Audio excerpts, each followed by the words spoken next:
Pedro Ernesto Denardim. Olá, boa tarde, 1h07. O Sala de Redação desta segunda-feira está no ar e certamente com muitos assuntos, muita coisa para tratar, envolvendo a arbitragem de Grêmio e São Paulo, a vitória do Inter e sua liderança, o goleador Thiago Galhardo, enfim, assuntos que não faltam, não é? Andressa Xavier que traz assuntos do jornalismo. Segue o líder, quer dizer, não olha o líder. Vinícola Aurora, a vinícola mais premiada do assunto é o da arbitragem, que nós falaremos em seguida. Porque antes eu quero chamar o maior cudezista do Sala de Redação, chamado Leonardo Oliveira, para explicar os acertos do seu treinador, que agora não é problema de grupo, agora é qualidade do treinador, é isso, né, Leonardo? É, Pedro, mas o grupo é o mesmo, oscilações... Sim, mas quando perde o grupo é curto, né? Mas o grupo é curto, o grupo continua curto. Né? A questão é que tem mais alternativas, os jogadores vão se recuperando. Então já não é tão curto. Não, mas se comparar com o que a temporada exige, com o Flamengo, curto, Palmeiras... não é curto, rapaz. O grupo é curto, você sabe que o grupo é curto. Curto é pequeno, né, gente? É limitado, pequeno, até houve um erro de interpretação, porque ele nunca falou da parte qualitativa, né? É na parte quantitativa, de ter mais alternativas, até de poder descansar alguns jogadores. O Thiago Galhardo, contra o Sport, ele não jogou porque ele estava esgotado, né? Precisava dar um descanso, porque ele se tornou um jogador central no time do Inter. Mas as oscilações elas vão acontecer no campeonato. O mês de setembro realmente foi muito ruim do Inter. Mas teve a Libertadores junto, o viagem, calendário, e os jogadores vão desfocando, porque tem 2 competições.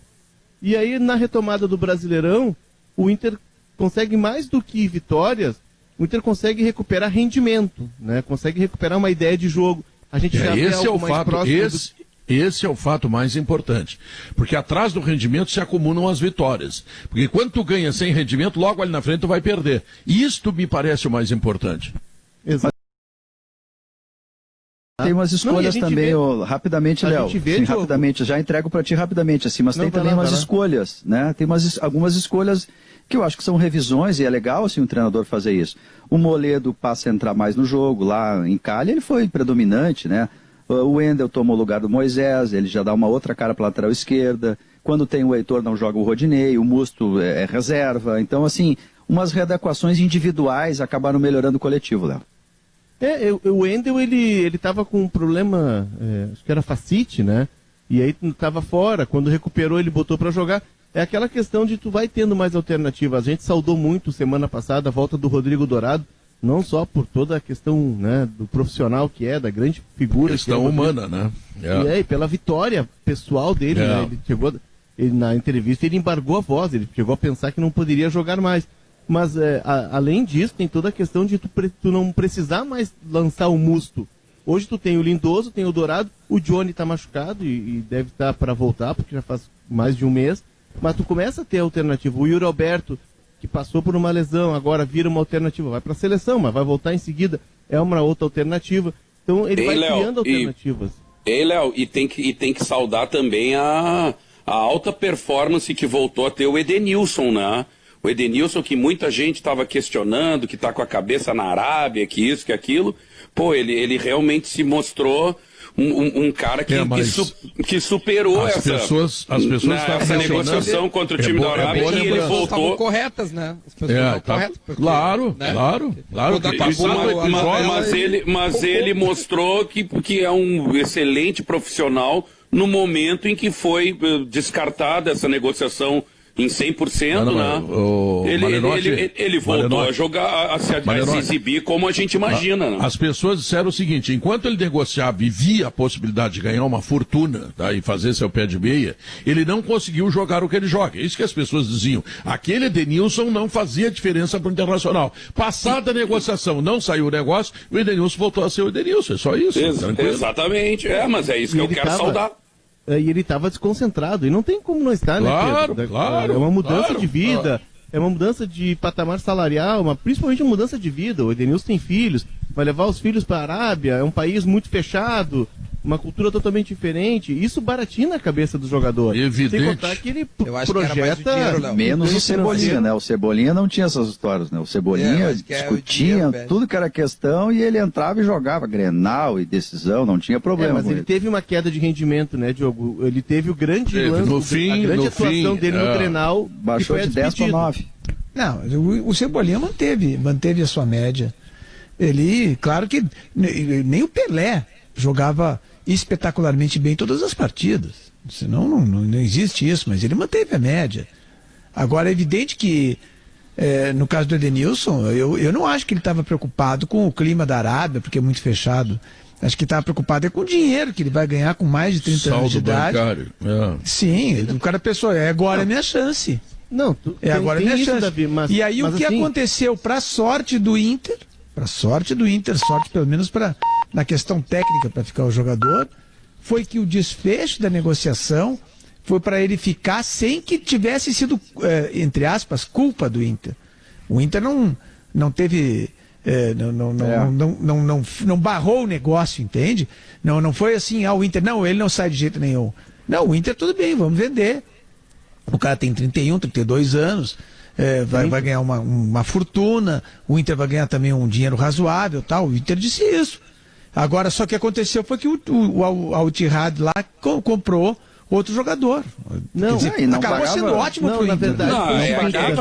É que ele não é um bom jogador, né? Na verdade foi o seguinte, houve uma conversa, olho no olho do presidente do Marcelo Medeiros com o Edenilson. Ele disse, olha, se chegarem ao valor que a gente quer, a gente vende. Agora, enquanto for bom só para ti, não adianta. E aí os árabes chegaram a esse valor. Só que o Inter pediu que houvesse garantias e um pagamento num curto prazo, porque a matemática é a seguinte, não adianta perder um jogador que é fundamental, não tem reposição no grupo, para receber que nem o Grêmio recebeu o Marcelo Groi. O Grêmio recebeu do Marcelo Groi 2 anos. Marcelo Medeiros, vou te dizer o seguinte, eles venderiam de qualquer forma. Venderiam a prazo ou venderiam à vista? Venderiam porque o jogador já estava ansioso. O que aconteceu foi que aí sim, aí o time foi lá, pegou o Bruno lá, pegou outro jogador, que é um bom jogador também, que é da mesma posição, e pronto, se satisfez com aquele jogador. Não, Davi, o Bruno só foi depois que o Inter bateu o pé na questão do pagamento praticamente à vista. Por quê? Porque o histórico de receber desses clubes, ele é muito complicado. Mas ele aceitaria, Léo, ele aceitaria, bastava a garantia bancária, que foi o que aconteceu com o Grêmio. O aval do Guerrinha, né? O Guerrinha dá o aval para os árabes lá e tá tudo resolvido. Cara, demora para receber, mas recebe. O cara ficou, tá aí, tá jogando bem. Não tem mais, já era, acabou, essa negociação não existe mais. E como o Inter depende desses jogadores aí, ou o Patrick ou o Edenilson, o Bosquilha tá fora. Toda vez que o Inter faz um bom jogo coletivo, necessariamente um dessa linha de 13 atrás dos dois atacantes faz uma partida primorosa, né? O Patrick agora tem bom rendimento frequentemente, né? E não só um dia sim, dia não. Né? E agora o Edenilson voltando. O Inter, quando joga bem, um desses dois está numa atuação de luxo, sempre. E mais do que isso, Diogo, dos 3, pelo menos 2 estão em campo. Porque não tem reposição, né? A reposição hoje para essa linha de 3 é o Marcos Guilherme. E ele é muito menos do que se necessita, né? Então sempre que o Inter tem 2 dos 3, o Inter vai bem. E no mês de setembro, em muitos jogos, o Inter teve 1 dos 3, só o Bosquilha.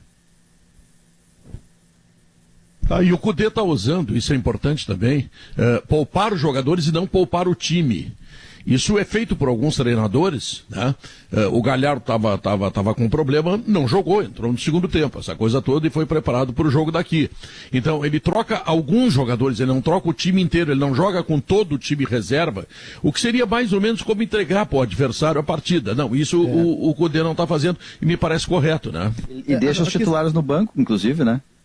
Se precisar, os caras entram. Ele preserva, né, Diogo, na questão dos minutos, né? Por exemplo, eu conversei faz questão de 40 dias, eu conversei com o Luiz Crescente, que é fisiologista do Inter e é fisiologista da seleção, né? Um cara de altíssimo nível, assim. E o Crescente me disse, muitas vezes, que o Eduardo Cudê faz? Ele usou o exemplo do Inter. A conversa era mais genérica, mas ele usou o exemplo do Inter por razões óbvias. Tu pega o Thiago Galhardo, ontem, quarta-feira, contra o Sport, ele jogou 25 minutos. essa carga de trabalho no jogo de 25 minutos corresponde a uma sessão de treinos. Então a recuperação dele, ela vai ser muito mais rápida do que a de quem jogou 90 minutos. Eles calculam assim, 25, 30 minutos, tu tá tendo o desgaste que tu tem numa sessão de treinos. E a tua recuperação não necessita de 72 horas até tu estar em campo de novo. E por isso que os técnicos estão trazendo, o Jesus usou muito isso, e agora o Cudê está usando também, da questão que os técnicos falam da minutagem, de tu preservar o jogador na quantidade de tempo que ele está em campo, porque ele tem menos desgaste mental e principalmente menos desgaste físico. Logo, para quinta-feira, ele vai estar inteiraço. Esta é uma rápida passagem naquilo que está fazendo o Internacional, as razões por que o Internacional tem 4 vitórias uma atrás da outra e por que o Inter, nesse momento, é líder do campeonato e torce pelo Mano Menezes hoje para continuar líder ao longo de toda a semana, caso o Atlético Mineiro não consiga a vitória. Mas eu convidei... A campanha é muito boa. É boa, né? O time não. O time é comum. E eu vou esperar segunda-feira que vem, porque agora vem a sopa de prego, né? Sopa de prego? Domingo é a sopa de prego. Vamos ver na segunda-feira. É com sal, sem sal, essa sopa? Não, sopa é um time que fez 5 ontem no Itaquerão. Eu sei. Entendeu? A sopa de prego é agora. Né? O Vasco, podia ser 6 ainda por cima. O Vasco, o Bragantino, está fazendo tudo o que tem que fazer. O Inter é tão melhor do que esses 2 times que o Inter se dá o luxo de jogar com 9. O Marcos Guilherme, o centroavante, é 9. Aliás, eu não sei, o Marcos Guilherme não tem esse negócio do secar com ele? Ele não vão poupar ele nunca? Ele segue jogando? Ele joga todos os jogos, ele não cansa, rapaz.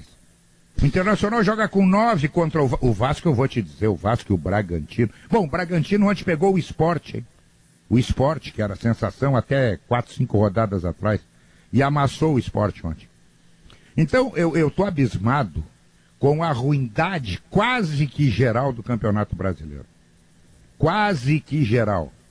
Tirando o Goiás, que é o pior de todos, eu não me atrevo mais a dizer quem vai cair. Não tenho essa coragem. E olha, eu sou corajoso. Não tenho essa coragem. Mas tem uns quantos, né? Meu Senhor de Deus, se atirar no Guaíba não afunda. O Vasco está fazendo esforço, né, Guerra? Porque o Vasco, o treinador, na sua melhor fase, embora tivesse 3 derrotas seguidas, ou 4, se eu não me engano, com o Ramon, mas era um começo de campeonato muito bom, e ele ignora qualquer tipo de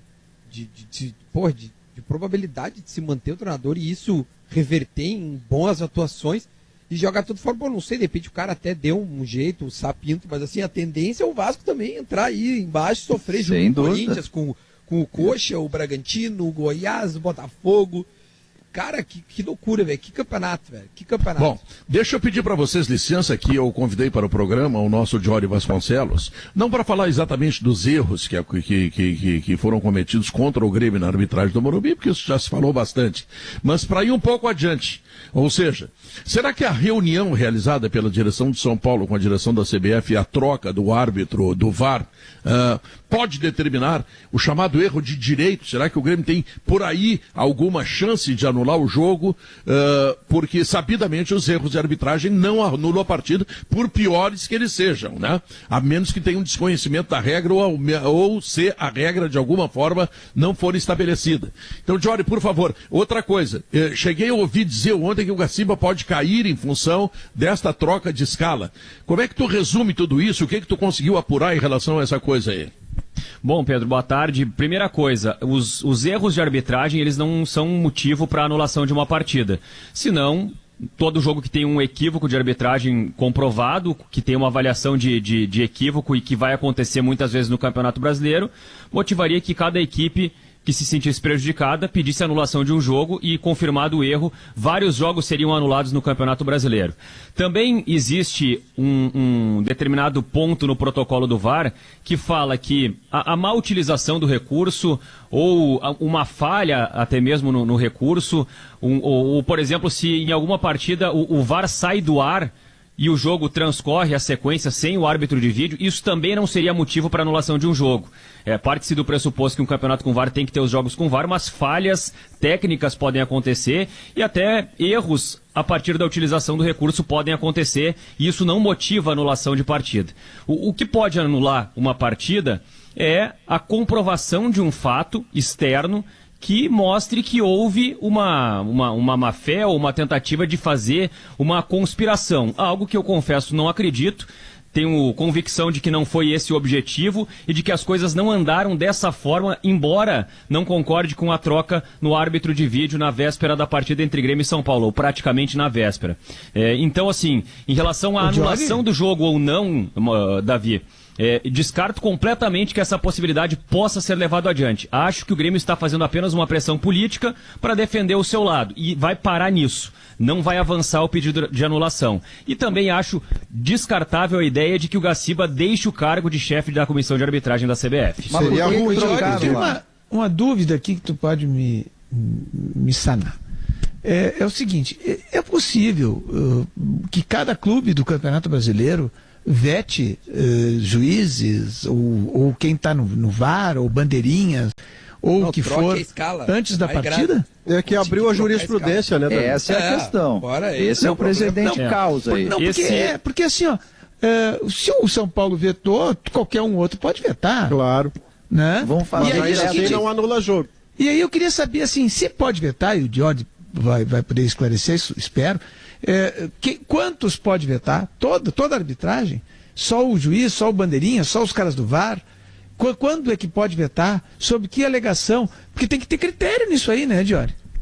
Não, perfeito, Davi. Quando o Leonardo Gaciba chegou na CBF, uma das primeiras modificações que ele fez na forma de escolha da arbitragem foi acabar com o sorteio de arbitragem.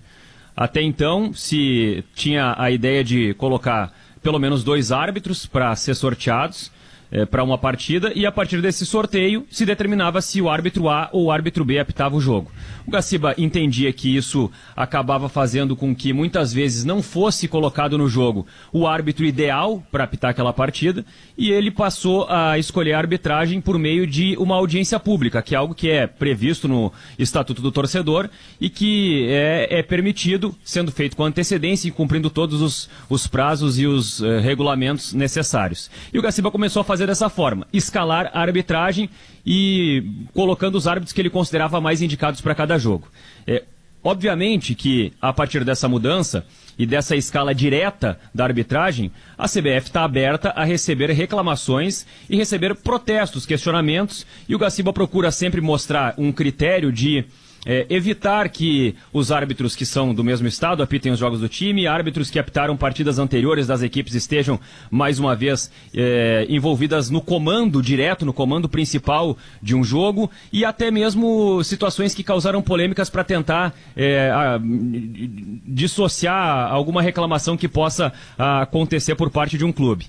Claro que, a partir de uma reclamação formal, o Gaciba pode analisar, avaliar se ele entende que essa reclamação tem procedência ou não e fazer a troca de escala de arbitragem ou não. Isso é um direito, é uma possibilidade que tem o Gaciba, né? Ele tem essa prerrogativa de fazer a troca na escala, embora eu não concorde com a troca de escala. Eu acho que é importante a gente esclarecer alguns pontos e trazer alguns fatos assim que estabeleçam uma ordem cronológica de como aconteceram as coisas nesse jogo entre Grêmio e São Paulo, que foi apitado pelo Rafael Traz, que é um árbitro do quadro da FIFA, catarinense, mas que atua pelo estado do Paraná. O Rafael Traz foi escalado para esse jogo do Grêmio contra o São Paulo no dia 8 de outubro. 8 de outubro a CBF definiu a escala com o Rafael Trace no comando dessa partida. No dia 5 de outubro, antes do dia 8, o Rodolfo Toschi Marques foi escalado para apitar o jogo entre Fortaleza e São Paulo pela Copa do Brasil. Então foram 2 escalas divulgadas, uma no dia 5 e uma no dia 8. No dia 14 de outubro, o Leonardo Gaciba concedeu uma entrevista à tarde no canal Sport TV, admitindo que houve um erro de arbitragem no jogo entre Atlético Mineiro e São Paulo por falha na colocação da linha do impedimento no VAR. Esse jogo aconteceu no dia 3 de setembro e o VAR dessa partida era... O Atlético Mineiro ganhou. O Atlético Mineiro ganhou por 3-0, quando o VAR errou, o jogo estava 0-0 e depois o Atlético fez 3-0 na equipe do São Paulo. O VAR nessa partida do dia 3 de setembro era o Rafael Trace. Então, no dia 13 de setembro, o Rafael Trace era o VAR que comete um erro. No dia 14, o Gaciba dá uma entrevista à tarde admitindo esse erro, o que me parece um processo de absoluta transparência, eu não vejo nenhum problema nisso. Mas no dia 14 à noite tem o jogo da Copa do Brasil entre Fortaleza e São Paulo. E aí a gente já tem não só a escala do Fortaleza contra o São Paulo pronta, mas a escala do final de semana que aconteceu agora, com o Rafael Trace escalado para apitar o jogo e o Rodolfo Toschi Marques escalado para ser o VAR da partida. Então, o Rodolfo Toschi Marques vai para o dia 14 à noite apitar Fortaleza e São Paulo, já estando previamente escalado para o jogo do final de semana entre Grêmio e São Paulo como VAR, com o Trace no apito. Claro que quando a escala foi feita, o Gaciba ainda não tinha dado a entrevista admitindo o erro do Trace lá no jogo do dia 3 de setembro. Bom, o que acontece na quarta-feira, dia 14 à noite? São Paulo e Fortaleza fazem um jogo absolutamente conturbado, com uma arbitragem confusa, com muitas expulsões, com expulsão de jogador, com expulsão de treinador, com lance de árbitro de vídeo. Foi uma confusão a partida. Uma arbitragem ruim, uma arbitragem que não esteve à altura de um árbitro FIFA entre Fortaleza e São Paulo. A partir disso, o São Paulo se desloca até a sede da CBF com seus dirigentes para fazer uma reclamação, porque havia dois fatos para o São Paulo. O primeiro fato era que o Rafael Trace tinha cometido um erro admitido pelo chefe de arbitragem da CBF lá no dia 3 de setembro no jogo entre São Paulo e Atlético Mineiro. E ainda o árbitro de quarta-feira, que para o São Paulo foi um árbitro que acabou tendo uma atuação ruim, não gostou da atuação do Rodolfo Toschi Marques do São Paulo, ele seria o auxiliar de vídeo do Rafael Trace na partida do final de semana contra o Grêmio. O Leonardo Gaciba recebeu essa reclamação e, por entender que o jogo da quarta-feira, o jogo entre Fortaleza e São Paulo, era um jogo muito recente e que tinha tido muitos problemas, ele considerou procedente e prudente trocar o árbitro de vídeo para evitar que o Rodolfo Toschi Marques, que tinha tido uma atuação com alguns problemas na quarta-feira, estivesse mais uma vez envolvido em uma partida da equipe do São Paulo. Esse foi o procedimento adotado pela CBF e como as coisas desenrolaram. Agora, a minha opinião, eu vejo dois erros nesse processo conduzido pela CBF. O primeiro erro é fazer uma escala casada em que um árbitro que apita um jogo do São Paulo na quarta é o VAR do jogo do São Paulo no final de semana. E uma escala que foi feita com muita antecedência porque a gente está vivendo um período de pandemia. E aí eu compreendo que não é simples fazer uma escala, pensar em deslocamentos, pensar em todo o processo, testagem, enfim. Sim, mas tu evita que um árbitro que trabalhou hoje não vai trabalhar daqui 15 dias, é isso, né? Mas, por exemplo, Pedro, se um jogo é na quarta-feira, tá? São Paulo e Fortaleza, e o outro jogo é no domingo, dia 18, um jogo é no dia 14, um jogo é no dia 18. Melhor não tu faz botar, uma escala no dia 5, uma escala no dia 8. Tu bota um cara pra apitar na quarta e pra ser o VAR no final de semana, se der problema no jogo da quarta, a gente tem um problema pra administrar.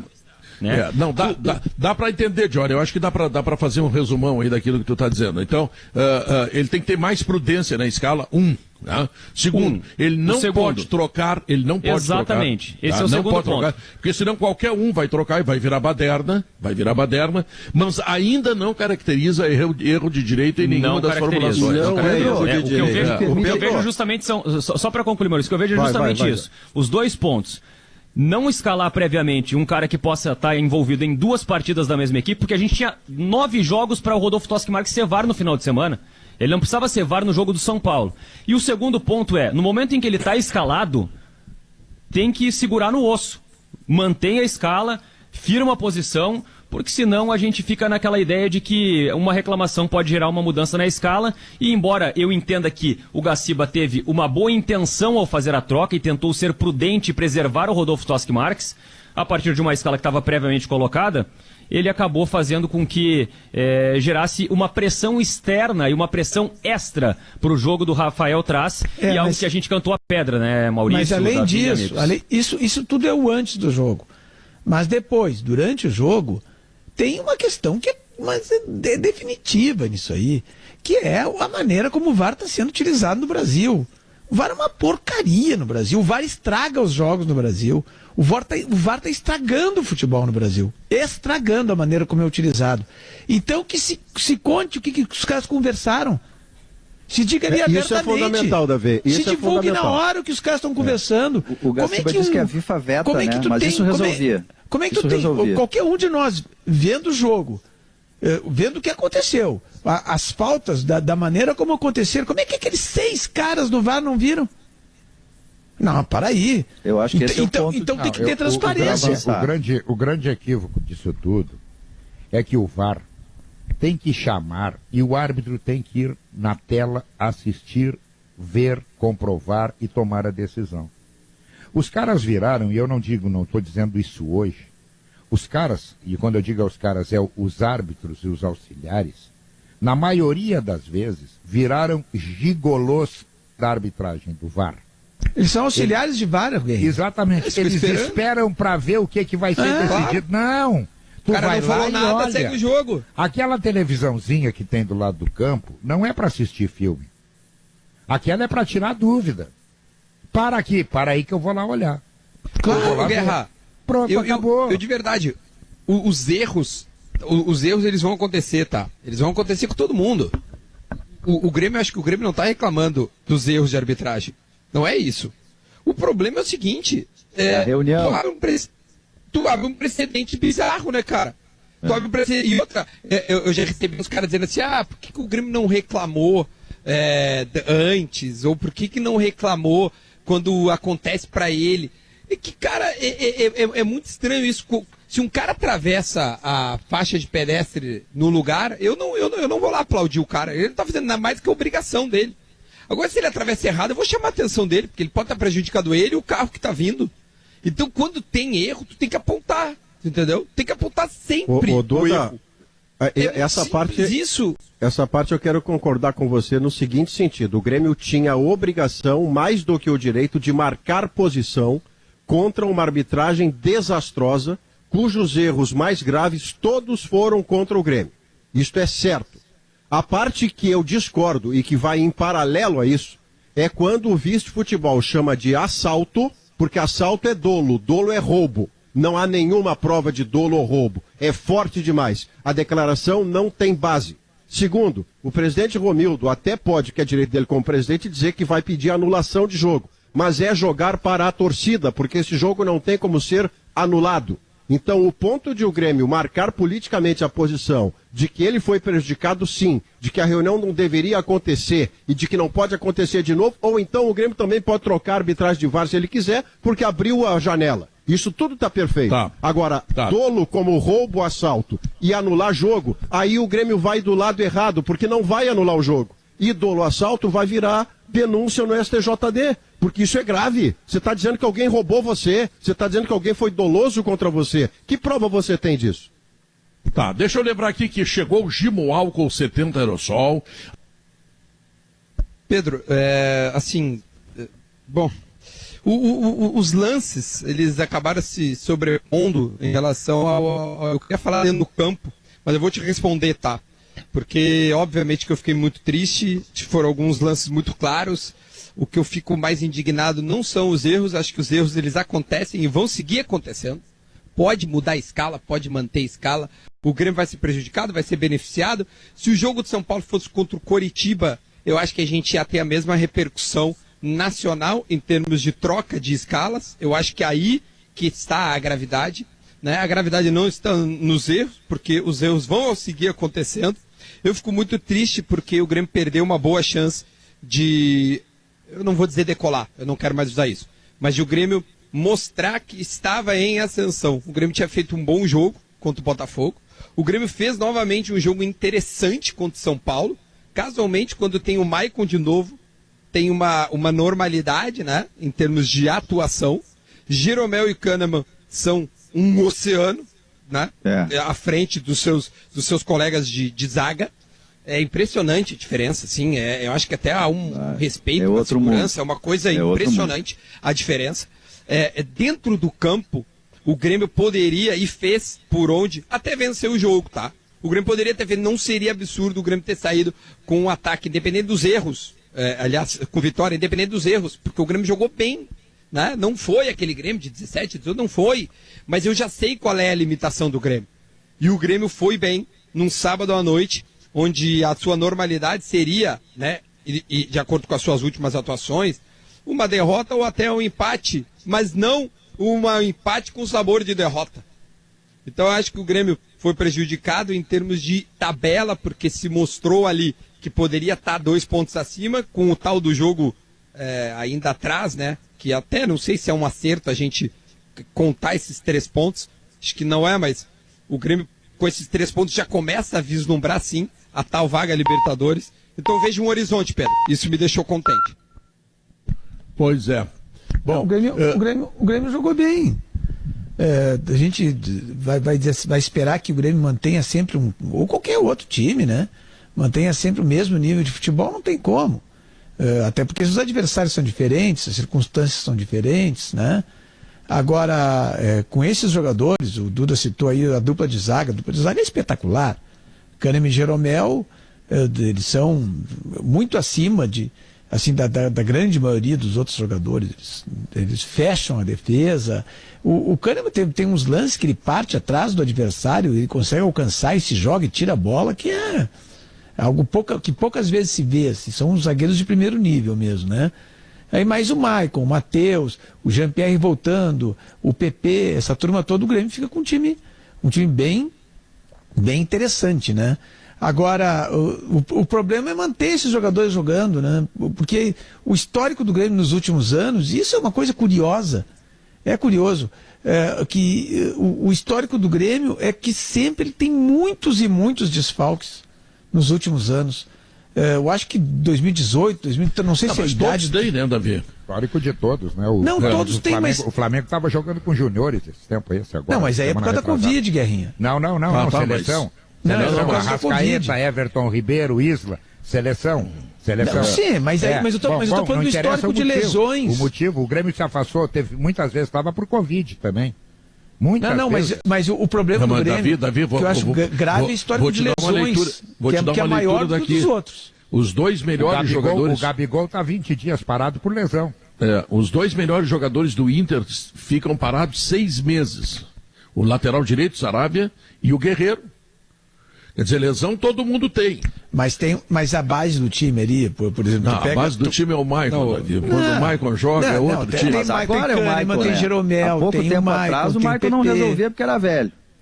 Não, o Maicon é lesão. Diogo. O Maicon é lesão. Eu lesão. estou dizendo da gente. Eu sei que tu defende o Maicon, eu também. Eu não estou falando da gente. Eu não defendo o Maicon. Eu não recebo nada para defender ninguém. Não, eu defendo porque ele é muito bom jogador. E eu tento mostrar... Tem que jogar. Não, é que num debate tu tenta com ideias argumentar para as pessoas. O Maicon, ninguém conseguiu me provar que o Maicon fazia mal pro time. Embora tinha gente que achava, não, o Maicon não vai ver, ele faz mal pro time. Ninguém nunca conseguiu me provar. Se conseguirem me provar, pode ter certeza que eu mudo de opinião. Não tem ninguém melhor que ele ali. Não tem ninguém melhor que ele ali. Claro. E as lesões, o que a gente precisava entender... O Grêmio muda com ele. Claro, o que a gente precisava entender, por exemplo, o Jean-Pierre, ainda não entendi o tempo que ele ficou parado. Não entendi, não consegui entender. Né? O Guilherme Guedes, ainda não entendi. O Guilherme Guedes está dentro do gauchão fora. Ele não é titular, não precisa... Tá bom, mas eu queria só entender o que faz com que ele fique tanto tempo. Tem coisas que no Grêmio ainda são um mistério. Vamos lá. Mas, Duda... Vou falar bem sério isso. E eu não estou reclamando das lesões, porque realmente todo mundo tem lesão. Aí vai no mérito do treinador conseguir manter esses tempos. Eu vi o Fortaleza ontem. O Fortaleza ontem também tá mesclando caras e tu vê, o jogo é igual. E ele ganhou do Palmeiras, que pode estar uma draga. Mas é o Palmeiras, ele é melhor tecnicamente que o Fortaleza, velho. O jogo, Duda... Desculpa te interromper aí, assim, ó. Não, eu acho que o jogo de ontem, ele tem duas coisas que são importantes. Primeiro, ele reforça muito, assim, a posição do Renato, porque o Renato cansou de dizer que, olha, quando eu tiver todos os jogadores à disposição, a gente vai jogar mais. E o Grêmio está jogando mais à medida que vem todos os titulares. Ontem não tinha à disposição, acho que só o Paulo Miranda, que era uma opção ainda por cima. O resto estava todo mundo ali. O Diego Souza, que tinha sido expulso, né? Ou melhor, no sábado. Então isso reforça a ideia do Renato. E que faz falta o Diego Souza, né? Sem dúvida, mas e a outra, Pedro? Aquela história de, o Grêmio vai ter que mudar o jeito de jogar, tem que botar um centro médio brucutu, né? Eu estou fazendo uma caricatura, assim, eu sei que ninguém quer um volante ruim ali, não é isso, né? E que o Grêmio não pode jogar com só dois volantes. O Maurício que acha isso. Não, mas o Diogo, a gente começou a falar e o Renato ratificou isso. Ele ratificou e falou, é verdade, nós vamos ter que jogar desse jeito. O Grêmio que joga bem é este, no 4-2-3-1 e outra. O Michael joga pra caramba, desde que o Grêmio jogue neste modelo. Tu botar ele lá de costas pra bola, ele não vai jogar. Verdade. Não, é que quando o Renato fala isso, é que ninguém duvidava do Renato quando ele falava isso aí. O que a gente cobrava do Renato é que ele precisava de uma alternativa, senão toda vez nós vamos ter que ficar esperando os melhores pra jogar. E aí a gente vai esperar o tempo passar, e nós vamos ver o ano passar e bom, tudo bem, então avisa. Esse ano, gurizada, a gente não vai conseguir nada, tá? Esse ano nós vamos esperar aí, vamos ver os caras vão melhorar, dependendo do que vê. Não tem. É óbvio que tu vai ter que tentar uma alternativa com os caras que tu tá jogando, mas né? Ele procurou alternativa. Ele procurou alternativa de jogo. Ele procurou alternativa de jogo, a gente falou que ele ia ter que procurar e ele foi atrás. Mas o Grêmio realmente não conseguiu encaixar, cara. O Grêmio fez jogos muito irregulares. Ele fazia alguns jogos legais e depois fazia os jogos péssimos. Com o 4-1-4-1, sabe? Eu continuo achando que o Grêmio joga pouco. Eu continuo achando isso. É que tu tem que pegar com quem tu tá comparando. Com o Campeonato Eu já não Brasileiro. comparo mais com o Grêmio de 17 e 18. Esse aí eu já não comparo mais. Eu estou comparando com o Campeonato Brasileiro. Com a tabela inteira? O Grêmio está na 10ª colocação. O Grêmio joga pouco. Joga pouco. Não, mas tu tá comparando com quem? Com o Grêmio. Tá com o Grêmio tendo o Campeonato Brasileiro? Evidente, o Grêmio está em evolução, se tu for comparar ele mesmo. Eu não acho Os 2 últimos jogos o Grêmio jogou melhor que os restantes. Bom, mas olha aqui, vamos olhar os adversários. O Botafogo e o São Paulo perdeu pro Binacional, tá eliminado da Libertadores. Mas vamos devagar. Tá lá em cima, tipo... Não, esse é outro problema. Ele tá lá em cima do Campeonato Brasileiro, não vai tirar nada. E na Libertadores, ele perdeu pro Binacional e já está eliminado faltando uma rodada. Uma rodada, aonde pegou times razoavelmente melhores do que ele, o River e a LDU. Que não são, o River tudo bem, a LDU não. Então, vamos devagar com o Andor. Os times daqui, nós achamos que eles jogam muito, eles jogam pouco. Mas é que aliás, o Grêmio o futebol brasileiro está embaixo. Tem. Não, mas o Grêmio não vai bem contra os outros também. O Grêmio o Grêmio, a prova que o Grêmio não está bem, que o Grêmio não consegue ganhar 2 seguidas. O Grêmio não ganha 2 seguidas. Mas antes de tu ganhar 2 seguidas, tu tem que jogar bem 2 seguidas. Porque daí tu pode ter chance de ganhar. Ou pelo menos melhor. O Grêmio começou pela primeira vez, o Grêmio tem uma atuação legal 2 vezes seguidas. É isso que eu estou exaltando aqui. E nos últimos tempos eu venho criticando, porque eu achava que tinha muitas coisas erradas. E agora, quando o Renato acertou, e ele realmente, nessa vez, quando ele tem o grupo todo... Poxa, no último jogo ele botou Lucas Silva, Tassiano e Robinho. Tu tá falando sério que tu queria ganhar do Santos assim? Falando sério, não tinha como ganhar. Tu não ia ganhar. Quando sai a escalação, tu entende que não vai. Agora, quando tu olha a tua escalação, é Matheus, é Maicon, é Alisson, GPR entra, PP... Sabe? Não tá o Diego Souza, bota o Luiz Fernando, tu te vê. Tem o moleque lá, putz, me fugiu o nome do guri que é bom de bola, que faz um... Não, o... Guilherme Azevedo. Não, outro, deixa, tudo bem. O que começou de meia, velho, nunca pagou, tô parecendo Pedro, esquecendo o nome dos caras. Isaac. O Isaac. Mas assim, aí quando tu tem uma normalidade, quando tu escala, é curioso, quando tu escala os melhores, tu tem mais chance. É impressionante. Quando tu escala os melhores, o teu time provavelmente vai ter uma chance maior de atuar bem. E atuando bem, pode ser que tu ganhe. Não te pareceu uma notícia especialmente boa, além da produção que o Grêmio teve comparativamente ao São Paulo? Foi melhor que o São Paulo, 2/3 do jogo, pelo menos. Não fosse a arbitragem, provavelmente teria mesmo ganho a partida, partindo do princípio de que converteria um dos 2 pênaltis, que para mim houve 2 pênaltis a favor do Grêmio. Mas, além disso, ver o Jean-Pierre de volta a campo, ainda sem a mesma naturalidade, mas só o fato de poder contar com ele de novo e ele retomar o ritmo dentro do campo, essa é das melhores, se não for a melhor notícia do Grêmio de sábado para cá. É muito bom. Eu quero dizer que eu concordo com o Davi Coimbra, esse VAR está estragando o futebol brasileiro. Por que o VAR não chamou o juiz até o monitor para ver aqueles 2 lances? Ele pode chegar lá no monitor, tá? E dizer o seguinte, não é pênalti, tudo bem, ele tem direito, ele está ali, está observando, é interpretativo, etc, etc. Agora o VAR tinha que ter chamado, ele tinha que ter ido até o monitor, porque em outras razões muito menos graves eles vão ao monitor. Então esse VAR estraga o futebol brasileiro. Que coisa chata esse VAR. Eu vou te responder. É porque o cara que estava operando o VAR é ruim. O cara conseguiu ver aquele lance lá do Daniel Alves e achar que não era um lance para revisão. Pedro, mas tem 6 caras lá. 5, 6, os 6 são ruins. Pois olha, Pedro, como é que pode se isso? tu botar, mas 6 ruins? Pedro, se tu botar, demais, né? Pedro, se tu botar o Ricardo, se tu botar o Ricardinho na frente do Costa do Davi, botar o Bernardo, e o Maurício, que são deixa eu falar, Pedro. O Diogo e o mundo, porque o problema não é o VAR, o problema é que nós não estamos sendo competentes para lidar com o VAR como Vocês são o xarope. mundo lida e dá certo. Xaropões. Ah, não, mas é demais, na Maurício. frente do computador, É demais, Pedro, porque tu botar tem- o Bernardo e eu botar Estamos o errando Pedrinho, demais, te é garanto verdade. que tem mais memória o computador e imediatamente ele começa a resolver. Não, mas Simples. olha só, tu tem 6 caras lá no VAR, 6. Primeiro que não precisa 6, né, tudo Davi? amontoado ali, tá? 6. Tem mais o juiz, tem mais 2 bandeirinhas, tem mais E o o reserva. quarto árbitro, É. o tal do quarto árbitro. São 10 caras. São Tá. 10 caras, são 20 olhos. E os caras não muito. conseguem ver uma coisa que todo mundo tá vendo depois da primeira repetição. Davi, são milhares de olhos e ouvidos que querem ouvir o intervalo comercial e logo depois Gaúcha Notícias e mais adiante voltar ao Sala de Redação, pode ser? Então, ainda vamos falar do Inter, da sua liderança, tem Libertadores essa semana, tem o VAR, e tem tanta coisa para dizer, tem que aturar o Maurício e o Diogo defendendo isso. Bom, mas enfim, Obrigado, nós Pedro. fazemos, tu merece. E tu querendo sinal de fumaça ainda, imagina, em 2020. Intervalo sinal de comercial. Estamos de volta, 2h04. Não foi só o Grêmio, não. Meteram a mão também no Brasil de Pelotas. Final Eu também não vi a falta que Meteram o a juiz mão. deu, viu, Guerra? Eu não vi Meteram. aquela falta, não. Pelo menos lá não tinha VAR, né? É o pior, né, Pedro? Porque lá é a lei da selva. O homem apitou, tá liquidado o assunto. Não, aí é um cara só para determinar se é ou não, né? Agora, quando tem o VAR, tem todo o aparelho, tem tanta tecnologia, e os caras cometem os erros que cometeram no sábado. Como diz Davi Coimbra, são 20 olhos para ver o que todo mundo viu, menos os 20. Pô, mas é incrível. Mas né? essa questão do Grêmio, ela poderia ser o gatilho para a gente discutir a arbitragem de uma forma mais profunda, né? Porque daqui a pouco vai ser outro time que vai reclamar, vai protestar e a gente vai seguir nesse ciclo, né? E Pô, desde que inventaram o futebol, né?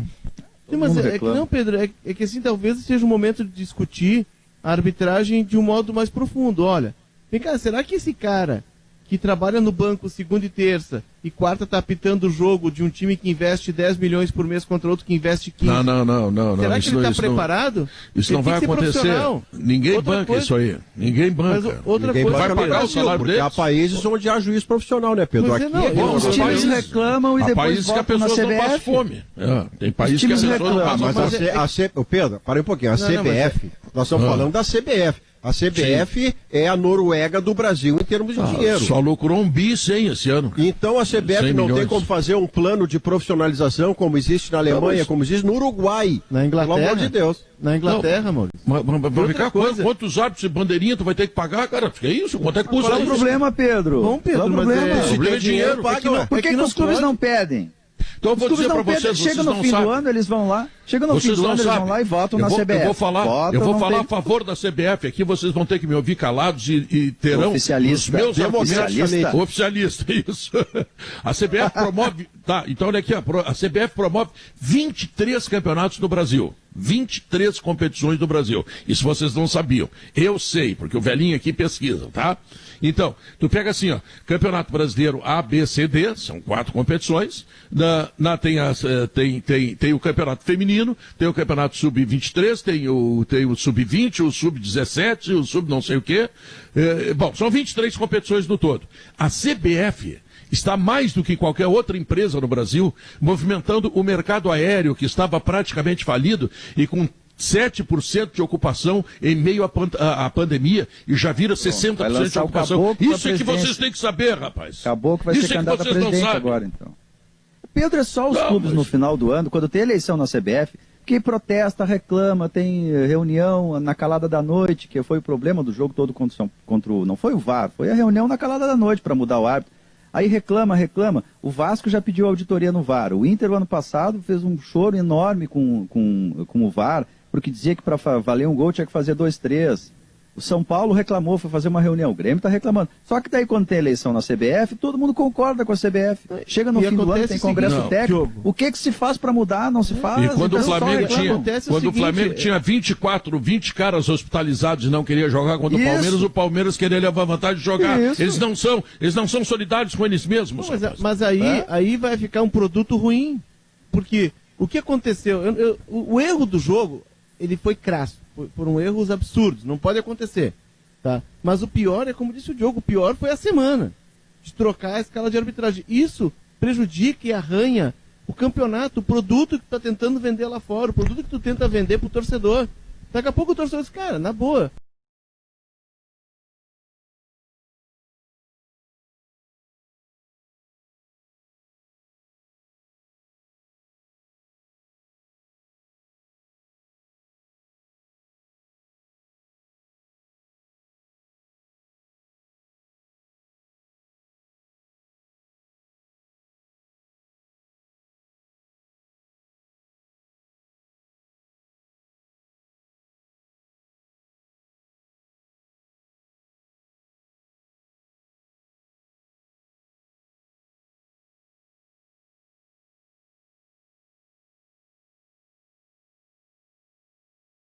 Eu não vou perder mas é uma hora e porque, meia mas do é porque domingo. os caras trabalham no banco que eles fazem isso?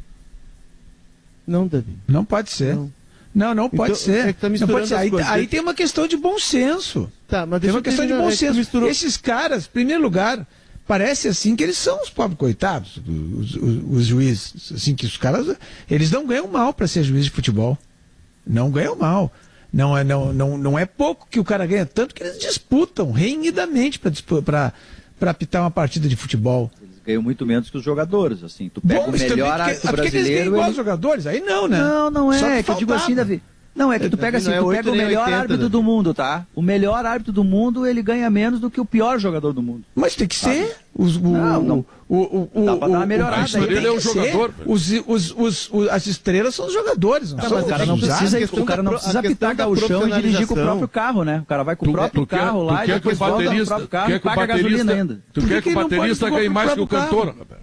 Não, Eles querem que o questão- baterista ganhe mais que o cantor, Davi. A questão Não dá. da profissionalização, a questão da profissionalização, ela passa pelo seguinte: para tu ter o árbitro, tá, se dedicando apenas à tarefa dele. O que acontece hoje é que muitos árbitros, alguns conseguiram de alguma forma, como profissionais liberais e tal, dar uma curva e viver da arbitragem, tá? Mas a maioria, eles trabalham no expediente normal, ou dão aula, ou trabalham em banco, enfim, qualquer profissão, e aí eles não têm tempo de treinar. Eles estão sempre correndo contra o relógio, aí sai do trabalho, vai, viaja, concentra, volta do jogo, segue o trabalho, enquanto que o jogador, ele vive para isso. Ele é preparado para isso, ele é um atleta de ponta. Então nós temos 22 atletas de ponta dentro de campo e os 3 amadores, que são os caras que estão ali para controlar o jogo, para apitar o jogo, para editar o rumo do jogo. Sim, mas quem é que vai pagar, não pode. rapaz? A CBF, Pedro, ela paga Não, salário pra mas tem vice-presidente. mais de Ela 1000 paga- árbitros e bandeirinhas no Brasil, mas, cara. Mas Não o precisa pagar campeonato, mas todos, ela Então vamos paga fechar todos, o uma mas experiência com um grupo de elite primeiro. Olha o banner da seleção brasileira. Olha o banner da seleção brasileira. Quando o Tite vai dar entrevista, olha o que tem de patrocinador ali. Sim, mas tem que pagar a pensar seleção, fora. né? Eu acho que eles Pagar o quê? ganham muito Seleção- pra seleção. quem? Acho que Não, eles é ganham os caras que muito pra pagam. apitar. Estão ganhando demais. Estão ganhando demais. Não, mas Pra não tão apitar do preparados jeito o que eles suficiente, apitam. Davi. Vamos ver o seguinte: o VAR está provando isso. Quando é que São o árbitro... dispensáveis, completamente dispensáveis. Bandeirinha, pode tirar. Não Quando precisa, é que mas o árbitro- bandeirinha não precisa. O juiz que está ali, ele só está ali até. Daqui a pouco ele para e fica 5, 6 minutos com aquele dedo na orelha dele ali. Esperando o que os caras vão dizer. Então, mas para aí. Davi, quando é que o árbitro para ele vai apitar, vamos dizer, ele vai apitar agora... O dedo na orelha, apito eu. Inúteis. Flamengo e Inter, tá? Inúteis. Ele vai apitar Flamengo e Inter, tá, o árbitro. Ele tem que conhecer o estilo do jogador, ele tem que ver 2, 3 jogos para entender o movimento do jogador, para não cair numa cilada. Não, mas não Ele vê se tem não que- quer, ele porque ele tem- tá em ele casa. tem que se tem atualizar. pay-per-view. Não, Pedro. Ele tem Árbitro que se profissional atualizar. vive disso. Aí você pode cobrar dele um tipo de preparo físico, técnico, Olha aqui, ó. científico, Tu que hoje viu o ele só Flamengo? tem se ele for tomar iniciativa. Tu viste E Flamengo e atualização, né, Corinthians Maurício? ontem? Tu viste Flamengo Eu e vi, Corinthians vi. ontem? Tá, e o que Vi, tu achou vi. da arbitragem do Voaden? Achei excelente a arbitragem do Não, Voaden. excelente não, perfeita. Excelente é Pois pouco, é, mas ele alemão. também já errou, Pedro. Ele também Não, já errou. Mas tu erra também, Maurício. Tu acha que tu não erra, Maurício? Não, mas acontece que nós minimizamos o erro quando a gente tem preparo, tempo Mas e não, é tem pago que empregar para mil aquele pessoas, preparo. Maurício. Eu Isso é acho que isso, inviável. isso é igual o jogador de futebol. Tem muitos dos árbitros que apitam que são ruins.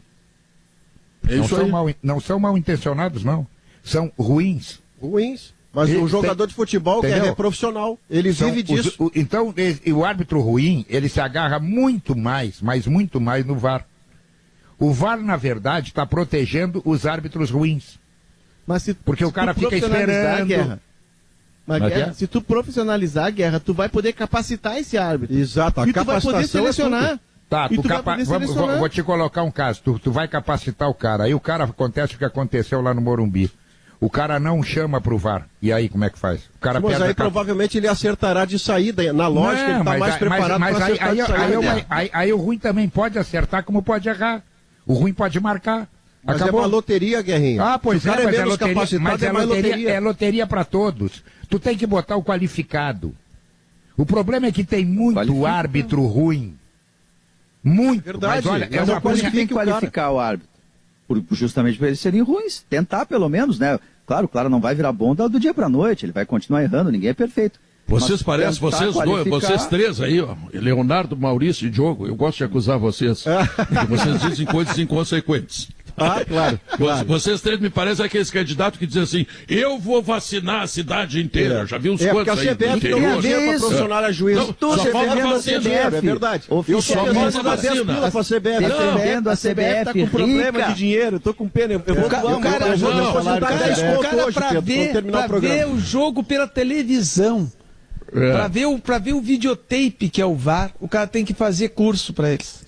Vamos fazer uma vaquinha pra ajudar a CBF. Faculdade de VAR pra ficar na frente da televisão, eu não tô acreditando, Pedro Ernesto. Não, árbitro, não, tô falando o cara sentado na frente da TV. Davi, seu o cara sentado na frente da TV, eles querem que o cara ganhe que nem um jogador de futebol.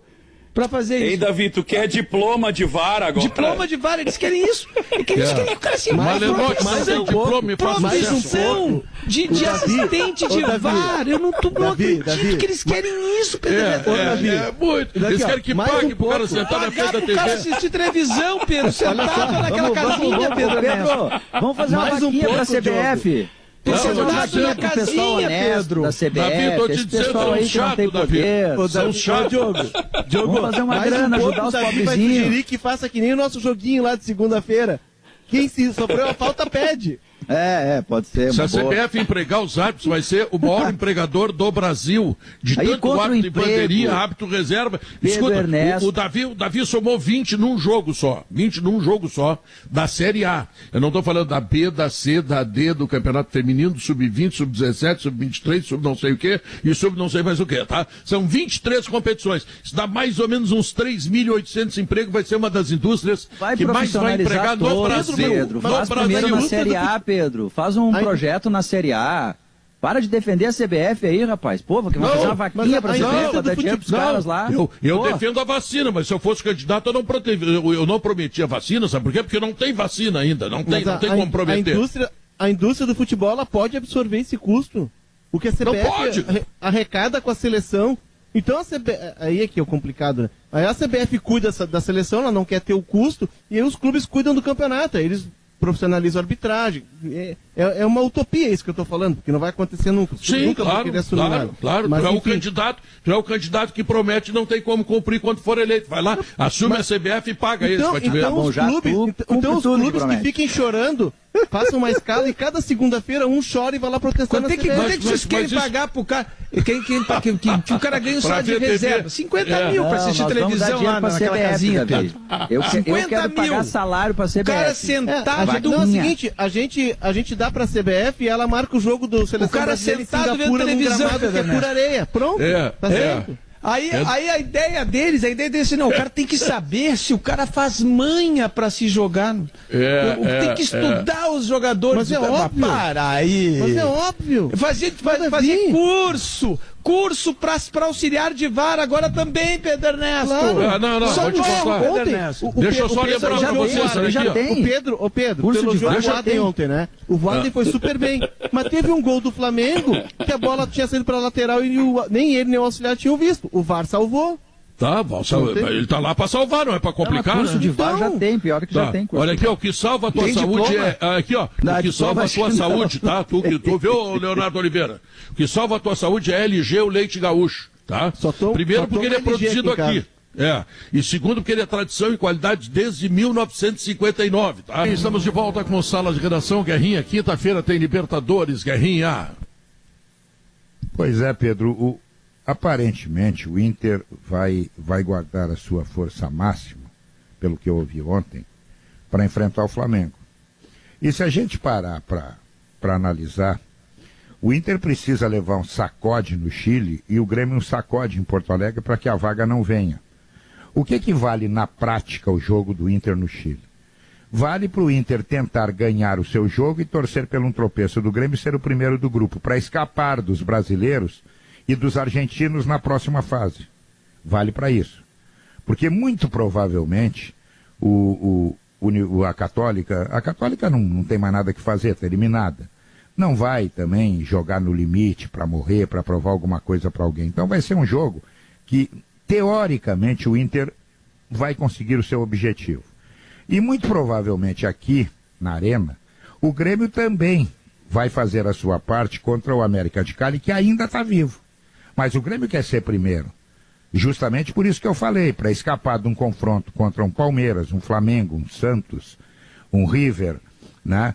É melhor escapar desses, para tentar ir à frente na Libertadores. Então eu acho que na quinta-feira os dois vão se dar bem, os dois vão garantir a vaga. O problema dos dois está no final de semana. Um pega o Flamengo, que não importa o local, é jogo duríssimo, é sopa de prego, como eu disse. E que joga na quarta-feira em casa. E o Flamengo agora voltando, né? Ontem o Everton Ribeiro já jogou mais tempo, já está mais recuperado da sua ida para a seleção, o Isla também, né? O Flamengo é o Flamengo, não adianta, aqui ele é melhor. Não veio o Bruno Henrique, né, Gainha? Para lembrar tá que suspenso, não tem Bruno Henrique. E não joga o Cuesta. Né, que também levou a que tomou um cartão de colégio ontem. Né? Levou o Cuesta também não. Então tem um desfalque de cada lado. E o Grêmio tem uma pedreira, porque o Atlético Paranaense, que também já está classificado, o Atlético precisa jogar no limite, porque ele está na zona de rebaixamento. E vai fazer o quê? Vai fazer uma guerra contra o Grêmio lá na Arena domingo. Então, os jogos do final de semana, teoricamente, são bem mais complicados para a dupla do que dos jogos de quinta-feira. E o sorteio da Libertadores? Senhor Maurício. O sorteio da Libertadores é quinta de manhã, né? Sexta. Já na sexta de manhã. Sexta ao meio-dia, na verdade. Me tirem uma dúvida, os jogos de quinta tem transmissão? Só do meio digital. Só no meio digital, Só streaming. Transmissão de rádio, Guerrinho.